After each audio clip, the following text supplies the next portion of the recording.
మన healthy weight loss and healthy lifestyle కోసం క్యాలరీల గురించి తెలుసుకోవాలి.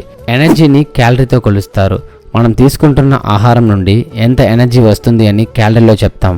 మనం ప్రతి ఫుడ్ లేబుల్స్ మీద కూడా క్యాలరీ ఇన్ఫర్మేషన్ చూస్తుంటాం. బేసిక్గా ఫుడ్లో మ్యాక్రోన్యూట్రియంట్స్ అంటే కార్బోహైడ్రేట్స్, ప్రోటీన్స్, ఫ్యాట్ నుండి క్యాలరీలు వస్తుంది. మన బాడీ ఆ ఎనర్జీని ఎవ్రీడే ఫంక్షన్స్ అంటే walking, breathing, muscle building, brain and heart development and even స్లీపింగ్కి కూడా యూజ్ చేసుకుంటుంది. 1 గ్రామ్ కార్బోహైడ్రేట్స్ నుండి 4 క్యాలరీస్ వస్తుంది. 1 గ్రామ్ ప్రోటీన్ నుండి 4 క్యాలరీస్ వస్తుంది. 1 గ్రామ్ ఫ్యాట్ నుండి 9 క్యాలరీస్ వస్తాయి. అయితే మైక్రోన్యూట్రియంట్స్ అంటే విటమిన్స్ అండ్ మినరల్స్ నుండి క్యాలరీలు రావు, కానీ బాడీ మెటబాలిజం అండ్ హెల్తీని సపోర్ట్ చేయడానికి యూస్ అవుతుంది. క్యాలరీలు ఎనర్జీని ఇస్తుంది. క్యాలరీస్ లేకుండా మన బాడీ ఫంక్షనింగ్ అస్సలు జరగదు. మనం weight gain and weight loss అవ్వాలంటే క్యాలరీ ఇంటేక్ ప్రాపర్గా తీసుకోవడం చాలా ఇంపార్టెంట్.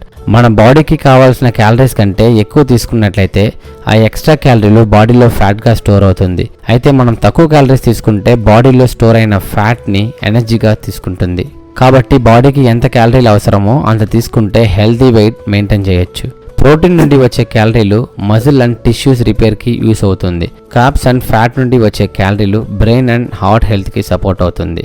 నెక్స్ట్ వీడియోలో మరిన్ని ఇన్ఫర్మేషన్ తోటి మీ ముందుకు వస్తాను. వీడియో నచ్చితే లైక్ చేసి షేర్ చేసి ఛానల్ని సబ్స్క్రైబ్ చేసుకోండి గాయస్.